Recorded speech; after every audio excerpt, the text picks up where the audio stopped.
Bienvenidos al Econocast. El día de hoy estamos encantados de contar con la presencia de Camilo Bogiano. Él es expresidente del Club de Economía de la Universidad Católica, egresado de la facultad como economista, hoy CEO de Creative Hub. Camilo, ¿cómo estás?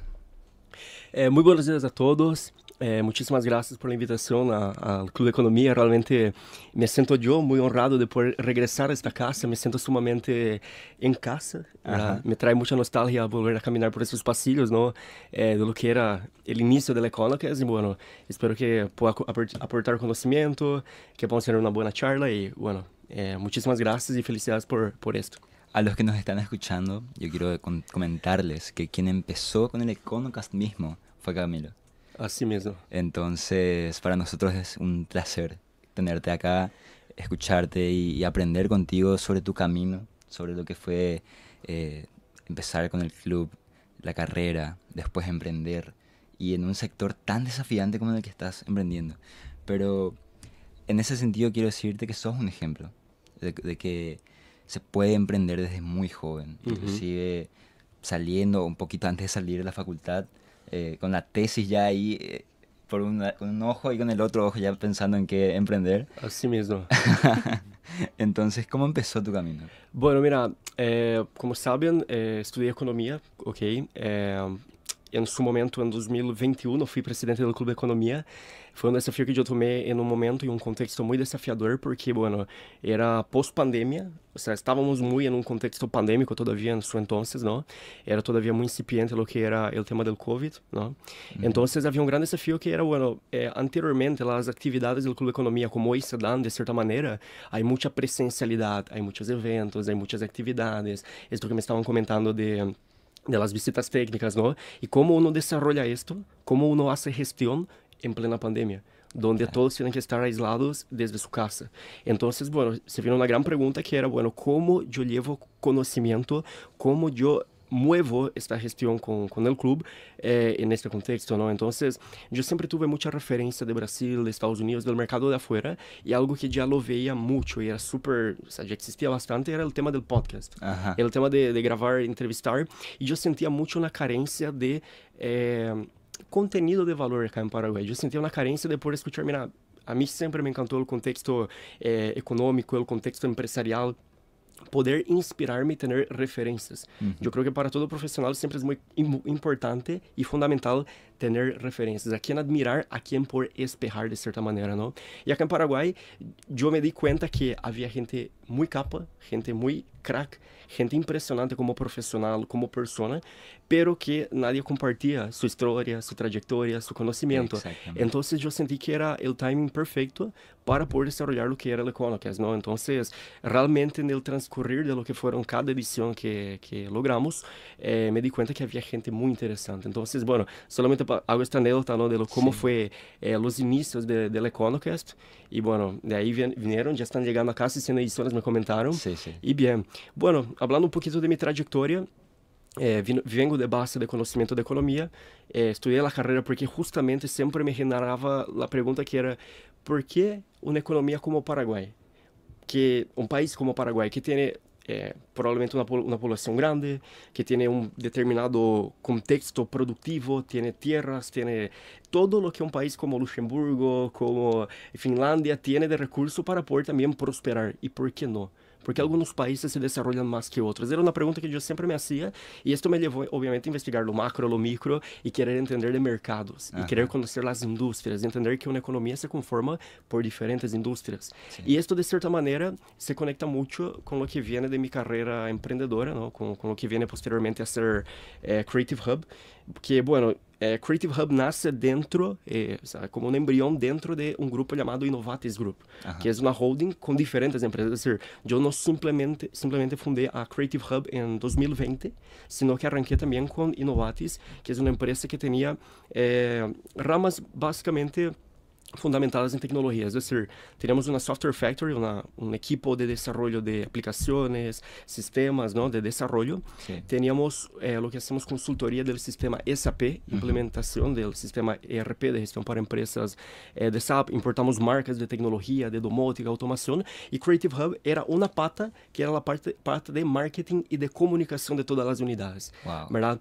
Entonces arrancamos como la base de soporte para lo que es Innovatis y bueno, desarrollamos la primera aplicación de cashback de Paraguay. Sí. Es un modelo de negocio completamente conocido en Brasil, en Estados Unidos, y en Paraguay fuimos los pioneros desarrollando una aplicación que hoy está publicada en App Store, en Google Play, con más de 18.000 usuarios, más de 40 comercios adheridos y bueno, ya está en el mercado ya hace algunos años, ¿no? Y Entonces, ya vimos lo que Cashback hizo en Paraguay ahora. Exactamente, o sea, el tema de reintegro, reembolso, bueno, fuimos ahí como un poco de los que arrancaron con este modelo, ¿no? Sí. Y bueno, al final terminé inclinándome más y tomando la apuesta de lo que es Creative Hub, ¿verdad? Como un negocio que yo fundé y que estoy dirigiendo actualmente. Y realmente me llevó a tocar justamente a lo que me apasiona y lo que se conecta con la motivación de la carrera, ¿no? Que justamente es conocer cada industria, cada sector. Y hoy tengo esta dicha, es decir, hoy Creative Hub es una empresa que ya ha atendido más de 250 empresas. Ya hemos trabajado con empresas de diferentes sectores, desde la agro, desde el sector de construcción, real estate, estudios jurídicos, hasta clínicas odontológicas, entendiendo de diferentes modelos de negocios, ¿no? Y además de eso, no solamente tenemos empresas a nivel Paraguay, sino que ya tenemos clientes en Brasil, Estados Unidos, Chile, Uruguay, y hoy también tenemos la dicha de comunicar que Creative Hub es una empresa con una LLC en Estados Unidos. Wow. Es decir, no simplemente tenemos una razón social en Paraguay, como ya estamos abriendo puertas definitivo en Estados Unidos, reforzando aún más esta visión de expansión internacional. Es decir, yo siempre tuve la visión de que Paraguay es un muy lindo mercado y es un mercado del que hay mucho que hacer todavía. Pero también entiendo que es una cuestión matemática muy básica, es decir, somos un mercado de 6 millones de habitantes, de 40 mil millones de dólares en PIB, y que son simplemente mirando a Miami, y decir Gran Miami, estamos hablando de un mercado de 434 mil millones de dólares, es decir, es 10 veces lo que todo Paraguay movimenta de dinero. Entonces, bueno, si yo absorbo 0,001% de ese mercado en lo que es servicios de marketing, tecnología, yo creo que, bueno, da mucho más resultado de lo que lograría en muchos años en Paraguay siendo líder de mercado, allá atendiendo un nicho mucho más segmentado, ¿no? Entonces, bueno, de ahí va un poquito la mano de las motivaciones, la visión y eso, ¿no? Wow, qué impresionante, Camilo, de verdad. Yo sabía, te conocía ya desde antes y tenía el placer de haber escuchado tu camino, pero escuchar de primera mano tan detalladamente, a mí me inspira personalmente, porque creo que tenemos esa visión desde lo que hacemos en la economía de impactar en la sociedad, está bien, sí, pero también a través de lo que el sector privado puede solucionar, o sea, los problemas que puede resolver con soluciones de mercado. En ese sentido, te quería preguntar, ¿algún punto de quiebre en que te marcó, que te hizo hacer así un clic y cambiaste algo en tu mentalidad que te llevó a ser quien sos hoy? Mira, yo no digo que, o sea, siempre viene la pregunta que es, decimos en portugués, bala de prata, que es como el movimiento que cambió la brújula, o sea, un acontecimiento que fue el eureka, ¿verdad? Particularmente yo no creo tanto en esta visión, yo creo más que es una sucesión y un acúmulo de pequeños hitos, ¿no? Que van moldeando un poco nuestra mentalidad, nuestro pensamiento. Yo particularmente vengo de una cuna de empresarios, de emprendedores, es decir, mi papá y mamá fueron como mi primera inspiración, mi primera referencia de gente que, bueno, arrancaron de cero. Mis padres arrancaron de cero, sin ningún soporte, sin ningún apoyo, y ellos lograron, a través del trabajo, fueron los pioneros en telecomunicación en el interior de Paraguay. Es decir, hace 25 años atrás, cuando no existía internet, era algo novedoso, la gente no tenía smartphone, ellos fundaron el primer proveedor de internet del interior de Paraguay, en Canindeyú, San Pedro, Alto Paraná. Entonces yo crecí en la cuna viendo que cómo el trabajo dignifica al hombre, en primer lugar, y cómo el emprendedurismo, tener una empresa, generar empleo, transformas no solamente tu realidad, la realidad de tu familia, como la realidad de tu entorno. Y cuando tenés una solución, o sea, y emprender, tener una empresa, no es querer agarrar un producto y querer vender al mercado, es querer solucionar un problema del mercado. Porque si vos no tenés una solución o sea, no tienes un problema que solucionar, tu negocio no va a perpetuar por mucho tiempo, ¿no? Entonces, mi papá y mamá arrancaron con algo que en aquel momento era muy incipiente, pero que hoy no hay una persona que no tenga Wi-Fi en su casa, que no tenga una conexión en Internet. Y bueno, y de ahí viene también un poco mucho la afinidad con la tecnología, ¿verdad? De poder sentirme muy, muy cercano a todo lo que era tecnología, Internet, conectividad, y de ahí el know-how. Ahora, un punto de... Bueno, isso foi na motivação do porquê esta mentalidade, do porquê empreender, como vi que se cambiou e transformou em realidade. Eu cresci no interior de Paraguai. Eu vivia numa cidade chamada Catuete, de Canindeyú, uma cidade de 20.000 habitantes. Meu papai é brasileiro, minha mãe é paraguaia. Eu vivi muito tempo em Brasil, por isso me torno, sou paraguaio. Digo que sou brasileiro, verdade? Pero en la ciudad era muy pequeñita. Entonces yo me mudo a Asunción en 2018 para poder estudiar economía con 17 años. Y vengo a vivir solo acá con mi hermano Melissa, que es Luciano, que también es otro crack que hay que entrevistar en algún momento. Exactamente. Pero en fin, vengo acá y yo particularmente sentía un desafío de, mira, yo creo que la gente acá está en un nivel muy superior. La gente acá tiene un nivel de conocimiento académico mucho más superior que un colegio del interior de Paraguay. Es una realidad el desnivel académico que existe en nuestro país, lamentablemente. Entonces yo vine con el propósito de, mira, la regla acá tiene el promedio, el mínimo acá ya es muy elevado. Entonces yo tengo que esforzarme el doble para llegar a equipararme a lo que es la base para la gente de acá. Entonces yo tenía esa mentalidad de tener que esforzarme, tener que estudiar, tener que trabajar el doble para poder superarme y superar la competencia.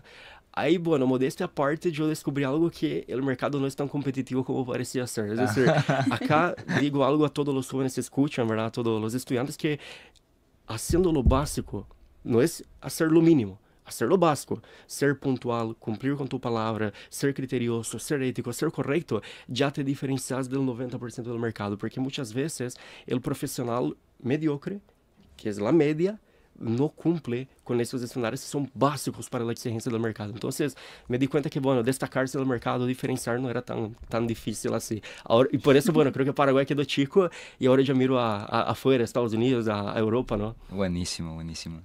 Vemos que ya nos contaste que venís de una familia de emprendedores, que justamente emprender hoy en día no es lo mismo que hace 20, 25 años. Entonces podríamos decir que tenés un ADN emprendedor, pero hoy en día la era digital como que redefine un poco todas estas reglas de lo que sería ser emprendedor hoy. Y queremos saber cómo vos entendés ese nuevo ADN emprendedor con la nueva era digital. Bueno, es una muy linda pregunta y a mí particularmente siempre reflexiono sobre esto y siempre digo, mira, imagínate cómo era emprender hace 80 años atrás, 60 años atrás, 50 años atrás. No existía mail, teléfono, Outlook, Gmail, não existiam essas ferramentas, não existia a inteligência artificial. Inteligência artificial, AI, generativa, existe há 3 anos.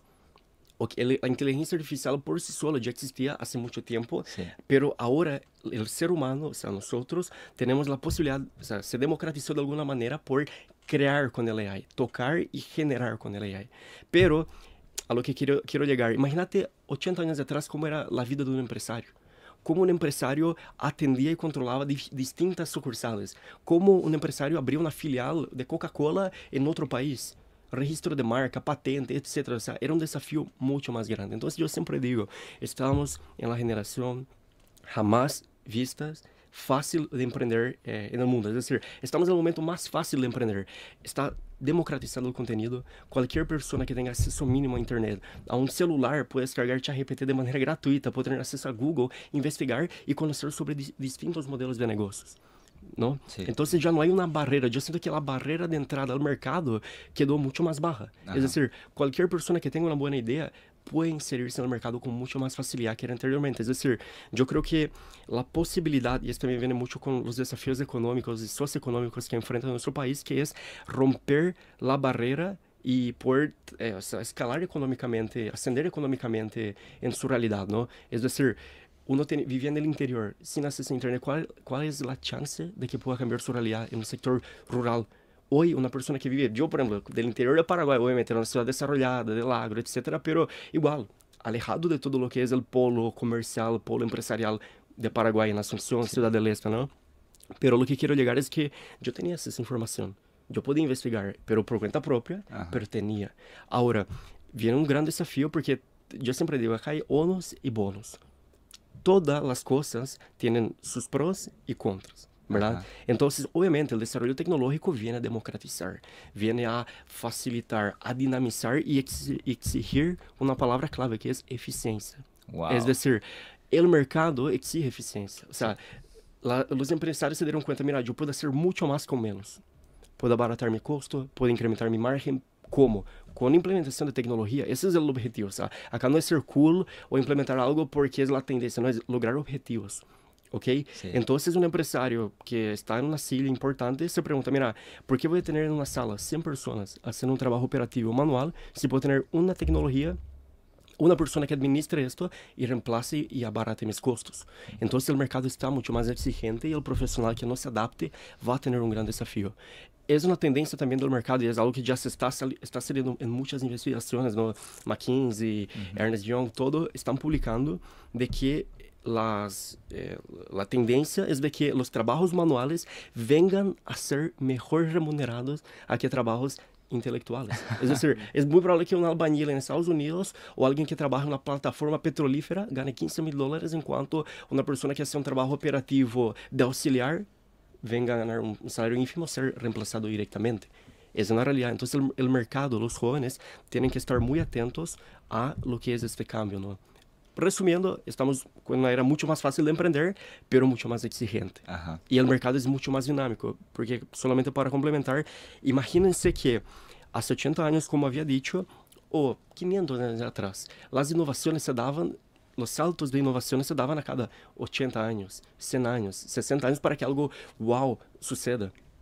Pero hoy, a cada 3 meses, a cada 6 meses, van saliendo tecnologías que cambian todo, ¿verdad? Entonces, la velocidad es mucho más exponencial a los días actuales en cuanto a lo que se viene de tecnología. Camilo, hablaste recién justamente muy bien sobre lo que es el mercado actual y las exigencias que tiene. Entonces te quería consultar, ¿cómo haces vos personalmente y cómo hacen en tu empresa para justamente adaptarse a estos saltos tan grandes que hay estos días en el mercado? Bueno, justamente siguiendo la línea, ¿verdad? Que de cómo el mercado se va adaptando, ¿no? De cómo el mercado va cambiando. Hace 40 años atrás yo me formaba en la profesión, estudiaba durante 5 años mi carrera y ya durante toda mi vida profesional. Es decir, yo terminaba el colegio, me iba a la universidad, durante 5 años hacía una carrera y durante 40 años ejercía y me jubilaba. Sí. Así funcionaba el mercado hace años atrás.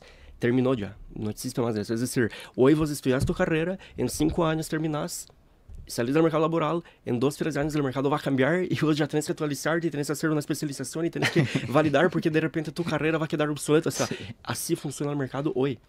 Entonces, eso va de la mano de una filosofía que yo tengo, que es lifelong learning. Es decir, aprender hasta el último día de tu vida. Estudiar, agarrar un libro, investigar, escuchar un podcast, escuchar el Economist. Es decir, hay información abundante. O sea, hoy el ser ignorante no es una posibilidad. Hay información abundante. Ahora, viene un gran problema y hay un libro que a mí me encanta que es el paradoxo da escolha, la paradoja de la elección, ¿verdad? Que es de Barry Schwartz, ¿verdad? Que justamente es un libro que habla de cómo tener demasiadas opciones nos paraliza. Sí. Imagínate que tienes un pez y el pez está en un acuario chico. Ele vai vivir toda a sua vida feliz. Pero se você agarras um pez que toda a vida viveu num aquário e le sacas no mar, ele dá a volta de punta cabeça e muere.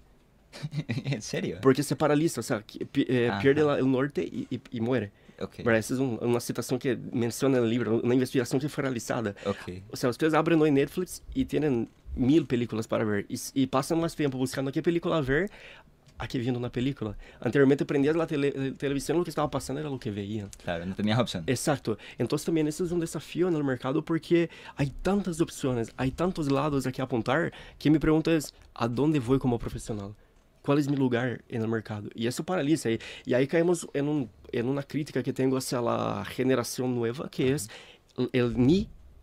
Es el que ni estudia y el que ni trabaja. Sí. O que estudia, pero porque tiene que estudiar nomás. Sí. Pero no tiene una dirección en el profesional. Y bueno, ahí también viene un poquito del por qué me inserí en el mercado laboral tan rápido, en plena carrera académica.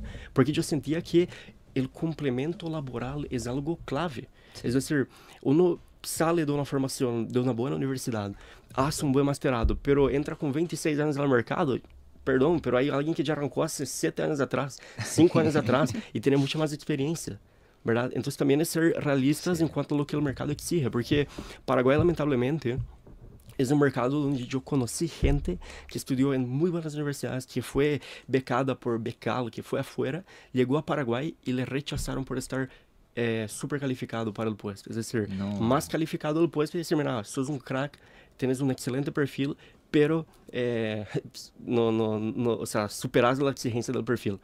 Sí, wow. En el mercado público sucedió esto y en el mercado privado también pasa. Es decir, mira, vos venís de una formación de Oxford, llegas a trabajar con una multinacional y te dicen, ok, ¿cuál es tu exigencia? X millones o esa es mi expectativa. Y tal vez la realidad de la empresa paraguaya no es. Y ahí viene un tip a la gente joven que es mirar afuera. ¿En qué sentido de mirar afuera? ¿Tengo que mudarme a Estados Unidos, a Europa para buscar oportunidad? No. Porque hoy una de las ventajas, uno de los bonos de la tecnología es la posibilidad de hacer lo que llamamos de outsourcing, que es lo que yo estoy haciendo. Es decir, tenemos un talento paraguayo, tenemos gente joven calificada, tenemos gente joven, el paraguayo es valer, como decimos, ¿verdad? Es capo, es dedicado, es comprometido, busca la vuelta. Ahora, lo que le falta es oportunidad, lo que le falta es acceso, pero hoy estamos rompiendo essa barreira e podendo conectarnos com mercados afuera. Eu cuento uma anécdota que eu me surpreendi quando, bueno, arranqué una de las, o sea, el desarrollo de Whoop, ¿verdad? Que es la aplicación, y tenemos que contratar una persona de UI UX. ¿Qué es UI UX? La persona que diseña la interfaz de la aplicación, la experiencia del usuario, sí. ¿Verdad? Y, bueno, hablamos con el directorio, mira, va a ser un sueldo elevado, la persona tiene una exigencia alta, quería ganar un sueldo en el rango de 10, 12 millones. O sea, un sueldo muy elevado por un proyecto de 6 meses. Bueno, llegamos a un punto intermedio, dale, logramos llegar a algo parecido para ofrecerle a esta persona como sueldo, como remuneración. Y él me dijo, no, pero Camilo, yo tengo una entrevista con la empresa americana que quiero hacer primero la entrevista, me encanta tu proyecto, me encanta tu idea, pero quiero tener todas las cartas en la mesa antes de tomar la decisión de avanzar contigo o no. Pero a mí me encanta y ya había acumulado luz verde, pero no sabía cuándo yo le iba a ofrecer. Me dijo, pensa en tu oferta y tráeme a la próxima reunión. Después de mi entrevista. Se fue a la entrevista, sentamos para hablar y me dice, bueno, Camilo, mira, te comento. La empresa de Estados Unidos me va a ofrecer trabajar de manera remota 3 veces a la semana. Yo solo tengo que reportar por objetivo, no tengo que cumplir oficina ni nada en Estados Unidos. Y me van a pagar $2.500. Wow. ¿Entendés? Sin dependencia, él podría tomar cualquier proyecto part-time. Y yo le miré y dije, ok, adelante, ¿entendés? O sea, me callé nomás, le dije, bueno, ya está. Sí. Y esto fue en 2020. 2020. Hoy el mercado amplió mucho más eso, es decir, hay gente en Paraguay, hay profesionales de tecnología, de marketing, de diseño, de programación que están trabajando para empresas multinacionales, ganando $15,000, $10,000 al mes. Entonces, es una gran oportunidad que también hay. Es decir, no nos limitemos a mirar simplemente al mercado nacional, porque hay un mundo afuera gigante. Y hoy ya no hace falta estar físicamente en un lugar para poder trabajar. Yo tengo clientes que nunca vi la cara. Cerré contratos y acuerdos muy importantes en Estados Unidos, en Chile, y nunca vi personalmente. Wow. Obviamente, hay la barrera de cobrar, de traer el dinero, etcétera, pero eso también se va achicando, o sea, ya van dándose los medios para poder crecer de esta manera, ¿no? Ok, estamos aprendiendo muchísimo, yo estoy encantado, pero tenemos que ir a una pausa. Y como comentario antes de ir a la pausa, un mentor que tengo que siempre sigue el Conocast me dice, pensé que ustedes eran unos pibes acelerados, pero este pibe está en la highway. Entonces... ¿Comentario ahora? Sí, sí, sí. Ah, qué show. Saludos a la audiencia. Dale. Así que vamos a una pausa y volvemos. Volvemos de la pausa y este está siendo un episodio sumamente especial. Queremos continuar con las preguntas porque no queremos perder tiempo para aprender, para escucharte, Camilo. Así que seguimos. Sí. Bueno, Camilo, ya nos hablaste de las oportunidades, de los errores que cometen ciertas personas al querer emprender, pero ahora queremos enfocarnos en tu emprendimiento en Creative Hub y queremos saber qué propuesta única ofrecen y cómo buscan diferenciarse en un ecosistema que es cada vez así, como vos dijiste, mucho más competitivo, que se va renovando. Entonces, queremos saber cómo hacen en Creative Hub para ser innovadores siempre. Bueno, muy buena pregunta. Y mira, cuando yo arranqué, yo siempre dije, arranqué el negocio de cero, arranqué de la base del proyecto, ¿no? Entonces, siempre como había mencionado en el blog anterior, de que tenía esta gana de esforzarme el doble de lo que era la competencia, de lo que era el entorno, el mercado laboral acá, ¿no? Entonces, siempre me llevó a mirar las referencias acá en Paraguay y decir, mira, hay empresas muy grandes y cómo yo hago para ser competitivo, cómo hago para competir con las grandes agencias de marketing, las grandes agencias de publicidad, las grandes empresas de tecnología. Y lo que me di cuenta, y bueno, esto fue algo que nos ayudó a ir ganando mercado, es atender justamente el mercado que no es atendido por ellos. Es decir, hay un gran mercado porque se enfocaban mucho solamente en la capital, mucho en Asunción y desatendían un mercado tremendo en el interior de Paraguay. Es decir, nosotros somos un país agroproductor, mayoritariamente una economía agro, ¿verdad? ¿No? Entonces, empecé atendiendo y trabajando con muchas empresas de allá, ¿no? Ahora, lo que nos lleva a diferenciar es justamente ir viendo el punto de falencia de las empresas. Yo creo que las agencias de marketing acá miran mucho una cuestión de branding, mucho una cuestión de marca, de hacer una campaña creativa, de hacer una campaña que llame la atención. Y está lindo, está súper bien hacer algo que sea llamativo, un buen video, un buen spot. Nosotros hacemos esto, pero damos por default, o sea, damos como por sentado que hay que ser bueno nomás.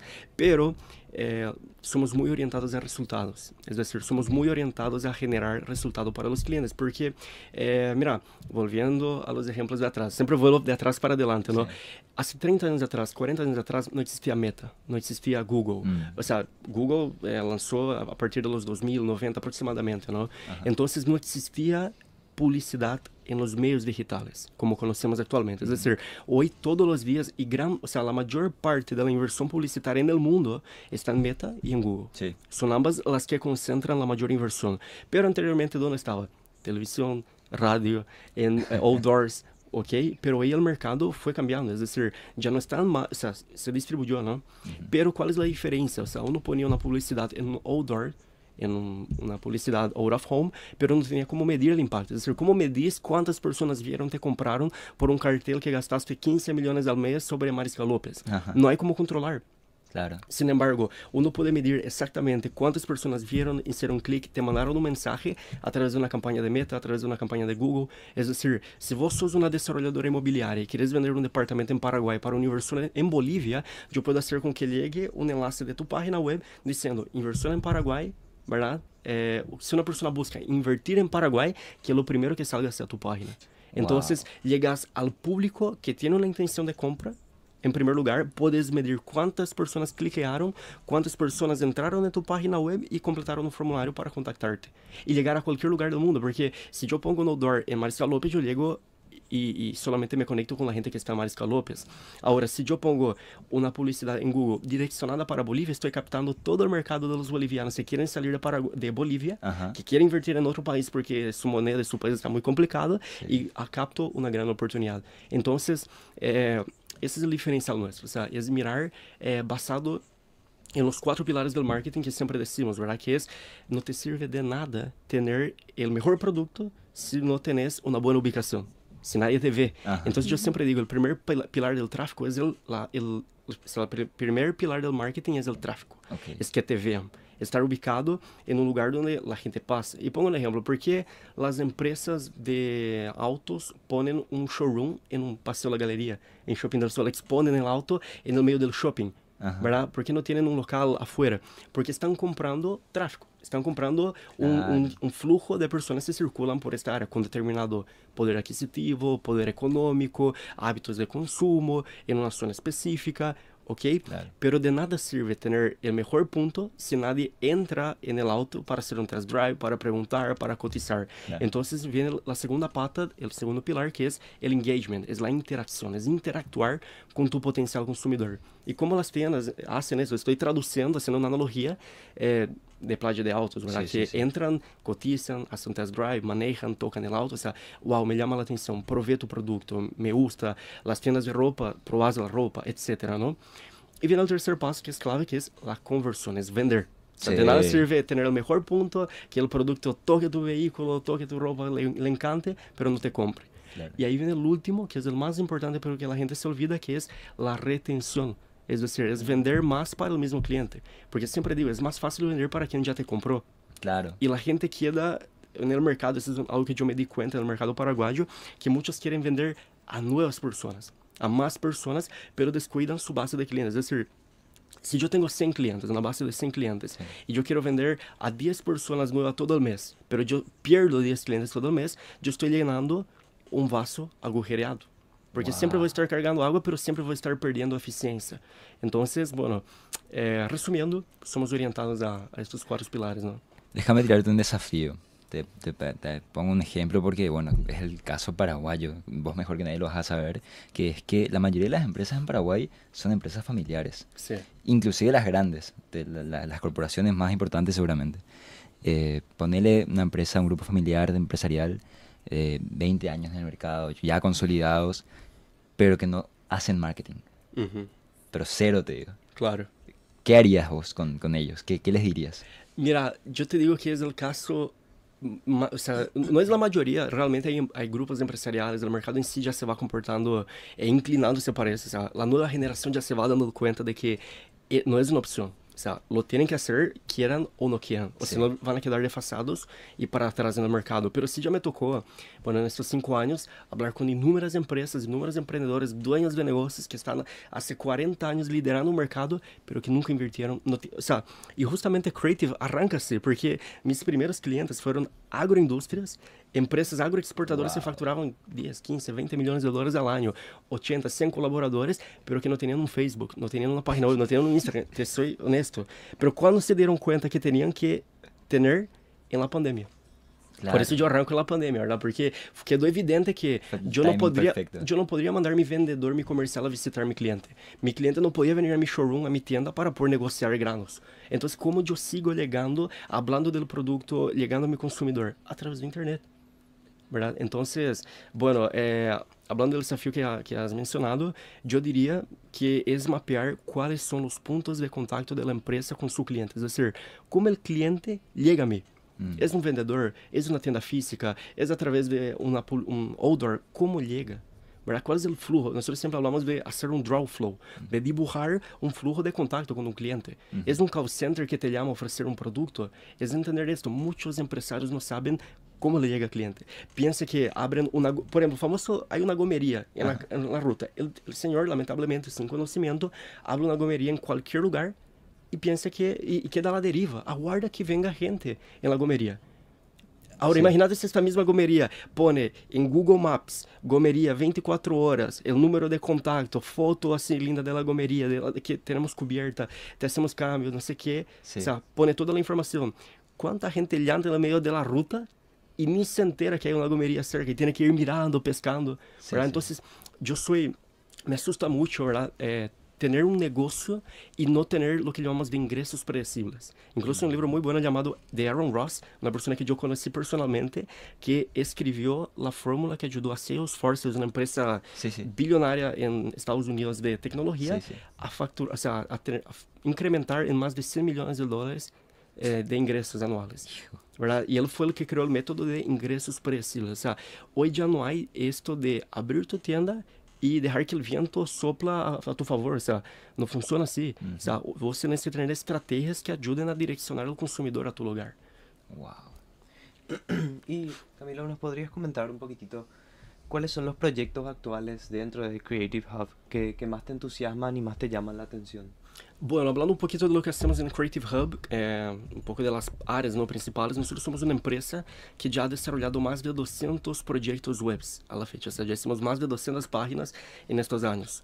Nosotros somos una empresa creadora de contenido, hacemos producción audiovisual, fotográfica para empresas, generando desde spot publicitario, cobertura audiovisual, creación de material institucional, material para campaña, material publicitario, ¿verdad? Nosotros somos una empresa con muy buen equipo de diseño gráfico que contacta una empresa que tiene una idea de negocio, Sí, sí. pero no tiene nombre, no tiene una marca, no tiene un logo. Nosotros ayudamos desde el nombre, desde la concepción, hasta el lanzamiento de la estrategia y puesta en el mercado, ¿verdad? Bueno, y hablando un poco de las áreas que a mí particularmente más me gusta, es la parte audiovisual. Es decir, es una área que yo veo que hay una fuerte tendencia, un incremento y apuesta en el mercado paraguayo y súper bien. O sea, a mí me apasiona porque a mí me encanta estar en campo. visitar os clientes, ver, conhecer cada empresa, entender como funcionam as pessoas, processos. E, efetivamente, posso dizer que já he estado em centenares de empresas acá em Paraguai, conhecendo seus modelos, seu fluxo de trabalho em diferentes cidades. E isto particularmente me apaixona. Pero um pouco da visão, como havia mencionado ao início do programa, é de expandir internacionalmente. É decir, eu creio que há uma grande oportunidade no mercado afuera, no mercado internacional, que todavía não estou captando. ¿Verdad? Es decir, el mercado afuera es muy competitivo, pero igual es muy grande, ¿verdad? Es decir, hay espacio para todos, para los que ofrecen un buen producto, una buena solución al mercado, ¿no? Camilo, y una consulta que queremos hacerte, porque realmente creo que sos un ejemplo para nuestra generación, es ¿qué vos le dirías a un pibe como nosotros, 20 años, que está en este limbo de hacer una maestría, emprender, meterse al negocio familiar o inclusive al sector público, por ejemplo? Uhum. ¿Cuál es la visión con la cual debería arrancar o empezar su carrera profesional un joven que tiene la visión de crecer pero no sabe por dónde empezar? Bueno, una pregunta muy, muy compleja que, Ajá. bueno, puede llevar a algunas opiniones un poquito impopulares, ¿no? Pero soy partidario de decir lo que Cuídate pienso, si ¿no? querés, cuídate si querés. Exacto, pasa no, nada. pero básicamente, mira, piensa lo siguiente, yo siempre digo, está bien pensar que quiero hacer lo que yo amo. Quiero hacer algo que me entusiasma, que me apasiona. Está bien, quiero hacer algo que amo. Las personas siempre dicen, quiero hacer algo que a mí me guste. Está lindo, está perfecto ese discurso. Pero también tienes que hacer una pregunta que es, ¿qué el mercado está dispuesto a pagar? Porque hay muchas personas que le apasiona algo, pero que nadie te va a pagar por eso. Y ahí la pregunta que uno tiene que hacer, yo quiero ganar dinero, quiero crecer profesionalmente, quiero desarrollarme, quiero ser bien remunerado, porque está bien que uno haga lo que le apasiona. Pero también entiendo que a nivel profesional uno también quiere crecer económicamente, quiere desarrollarse, quiere crecer en desafíos. Entonces, te doy un ejemplo, o sea, porque a mí me apasiona hacer un trabajo de planta industrial manual. O sea, me encanta estar ahí, no sé, en una planta manual haciendo todo el día lo mismo. Sí. Va a ser automatizado, no va a funcionar. Es decir, el mercado no te va a pagar por eso, vas a ser reemplazado y automatizado en algún momento. Entonces, yo creo que el joven que está saliendo al mercado laboral, que está por culminar la carrera, o ya está pensando, hago un máster, trabajo, ¿qué hago? Deveria perguntar-se, em primeiro lugar, hacia onde vai caminhando o mercado. Vocês são economistas, vocês têm que prever tendências, têm que saber de tendência macro, micro, ¿verdad? Então vocês têm que perguntar-se, onde aponta o mercado? Onde estão os ciclos econômicos? Qual indústria é a que se está desarrollando? Perguntar-se aonde vai. E, em segundo lugar, ver que conhecimento tenho hoje composto, o que me falta desarrollar, que pueda complementar e ser fit para o que eu havia mencionado anteriormente. ¿Qué problema puedo solucionar del mercado? Esa es la primera pregunta que ustedes tienen que hacer. ¿Qué problema soluciono en el mercado? Claro. ¿Verdad? ¿Cuál es un dolor del mercado? Y ahí viene una solución y ahí alguien te va a pagar bien por el trabajo que haces. Claro. Entonces, va por ahí. Hacer un máster o no hacer un máster, yo creo que va mucho en el momento profesional de uno. O sea, yo soy, particularmente, yo no realicé un máster, ¿verdad? Sí soy muy partidario de algo llamado lifelong learning. Es decir, Claro. aprender durante toda tu vida. Soy partidario de que uno tiene que invertir, desarrollarse académicamente, invertir en su educación, pero también tiene que saber una cuestión llamada, o sea, entender el timing. Es decir, hoy un joven arranca la carrera universitaria con un promedio de 17, 18 años, Sí. ¿verdad? Termina con 22, 23 aproximadamente. Se hace un máster, allá a los 25, 26 aproximadamente va a salir al mercado laboral, ¿correcto? Entonces, a los 26 años, ¿voy a estar cómodo de recién iniciarme en el mercado laboral, recién desarrollarme profesionalmente, con un buen historial académico, o prefería haber iniciado anteriormente? Eu, particularmente, Camilo, digo, eu estou extremadamente cômodo, contente e satisfeito de haber tomado a decisão de aprender esses 5 anos, porque hoje já recorri um caminho que muitas coisas já estão por sentado, já estão desarrolladas. A parte mais difícil já passou, é decir, o que era mais complexo era empezar. Esse também é um conselho que eu dei. O sea, lo mais difícil é arrancar. Depois já queda, não digo que queda fácil, pero queda mais tolerável. Uno tolera melhor o dolor, o fracasso, equivocar-se. E também isso é algo que recomendo. Creo que se pode resumir em um aspecto é ser tolerante ao dolor. ser tolerante a equivocar-se, porque uno se va a equivocar. Vos crees, o sea, hoy, perfecto, hay muchas cosas que ya desarrollo con mucha facilidad, pero me equivoqué muchísimo. Cerré malísimos negocios, cerré malos contratos, perdí dinero en un deal, o sea, cerré con clientes malos, clientes que no me pagaron, gente que no me pagó, gente que me pagó, pero pagó poco, contraté gente que no funcionó, gente que me pasó la, o sea, me dio una mala jugada, o sea, tuve vários errores y uno va a cometer errores. Ahora el problema es, si en tu primer tropiezo volvés a tu casa llorando y no te animas a volver a dar el siguiente paso, estás fadado al fracaso. Estás fadado al fracaso, entonces hay que ser tolerante al error. Te vas a equivocar y te vas a equivocar mucho en tu vida profesional, pero yo soy algo que me motiva y realmente me juega en contra, o sea, me juega a favor es, yo miro y siento y digo, Dios mío, cuántas cosas yo tengo que estudiar todavía, cuántas cosas yo no sé que no sé. Wow. ¿Verdad? Es decir, uno piensa, yo no sé eso todavía, pero cuántas cosas ustedes no saben que no saben.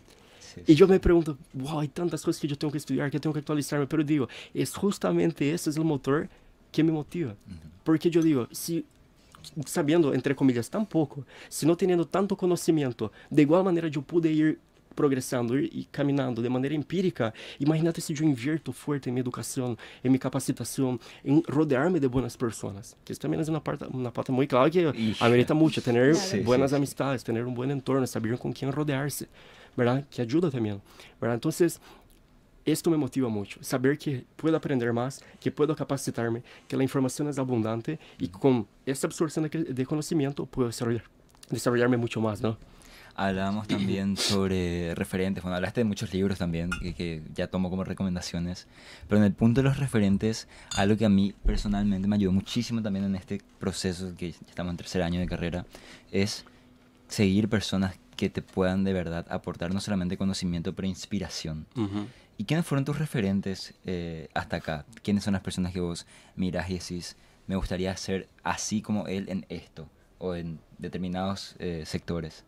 Bueno, acaba uma homenagem a meu papá, a meu padre, senhor Sandro. Eu sempre digo, meu maior exemplo, minha maior referência de homem, de pessoa trabalhadora, é este senhor. O sea, ele me moldeou como homem, me deu a instrução, o caráter, a hombritude, de ser uma pessoa trabalhadora, disciplinada, enfocada, que cumpre com sua palavra. Então, minha referência número 1 é meu papá. É minha base angular de referência como homem. Minha mamá também, obviamente, pero a nível referências acadêmicas, referências de empreendedores, eu creo que tomei muita referência de Brasil, muita referência de Estados Unidos. Tuve o privilégio de poder, em diferentes momentos, compartilhar em masterminds, em eventos, diretamente com pessoas que estavam fazendo exatamente o que eu estou querendo ser. E já são líderes no mercado com empresas que facturam centenas de milhões de reais ou dólares, ¿verdad? Então, tenho muitas referências, pero o que me inculcou a base primária foi meu padre, não? Ok. Me dice, te comenta Javier von Horoch, a quien le mandamos un saludo. Excelente programa, mis saludos y respetos a Camilo y al equipo conductor. Muchísimas gracias, un saludo a toda la audiencia, sigan comentando, manden sus preguntas, qué les parece, ¿verdad? Yo creo que el feedback también es algo muy importante para que ustedes puedan seguir mejorando, que yo también pueda mejorar, saber que puedo aportar en conocimiento acá. Mira, te vamos a hacer llegar lo que nos digan, porque siempre tenemos feedback, eso es algo muy lindo, la gente te dice, me gustó tal invitado, aprendí tal cosa, y en el club yo sé que van a estar felices de verte volver a la que es tu casa. Así mismo. Y en las redes también me imagino que te van a hacer llegar el cariño de siempre. Así que, Camilo, muchísimas gracias. Te agradecemos por tu tiempo. Lastimosamente pasó la hora. Quedó corto el tiempo. Quedó cortísimo. Teníamos muchas más preguntas para hacer, pero la realidad es que algo que gracias a Dios nos pasa es que los invitados que traemos, que estamos consiguiendo, son tan buenos que nos quedamos sin tiempo. Que quisiéramos seguir. Yo digo, eso significa que fue bueno el programa. Cuando tenía un invitado y que extrapolaba el tiempo, era porque era bueno. Sí. Ahora cuando no veías la hora de que termine el tiempo, es porque ya no era lo mejor. No diré nada, pero ha pasado. Bueno, muchísimas gracias. Realmente fue un gusto compartir con ustedes. Espero que la audiencia haya disfrutado. Un honor y bueno, las puertas abiertas para cuando quieran charlar. ¿Está bien? Sí. Muchísimas gracias y éxitos en todo. Muchísimas gracias, Camilo. Nos estamos viendo en el siguiente programa. Muchas gracias, audiencia, por seguirnos siempre.